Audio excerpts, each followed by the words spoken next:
রাঘব চড্ডার বিজেপিতে যোগদানের পেছনে কি সত্যি প্রিয়াঙ্কা চোপড়ার হাত রয়েছে? আম আদমি পার্টি ছাড়ার আসল রহস্যটা ঠিক কী? রাজনীতির ময়দানে এখন সবচেয়ে বড় গুঞ্জন হচ্ছে পরিণীতি চোপড়ার স্বামী রাঘব চড্ডার দলবদল নিয়ে। নভজ্যোৎ কৌর সিধু দাবি করেছেন যে আপের সাথে রাঘবের সম্পর্কের অবনতি এবং ইডির তদন্তের ভয় থেকেই নাকি সেলিকা প্রিয়াঙ্কা চোপড়া তাকে বিজেপিতে যোগ দেওয়ার পরামর্শ দিয়েছেন। শোনা যাচ্ছে প্রিয়াঙ্কার রাজনৈতিক মহলে ভালো যোগাযোগ থাকায় তিনি নাকি ব্যক্তিগতভাবে বোনের স্বামীর জন্য কথা বলেছেন।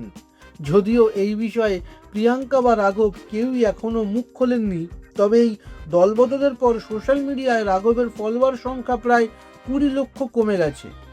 রাজনৈতিক স্বার্থ নাকি পারিবারিক সুরক্ষা, কোনটি রাঘব চড্ডার এই সিদ্ধান্তের পেছনে বড় ভূমিকা রেখেছে বলে আপনার মনে হয়? আপনার মতামত কমেন্ট করুন।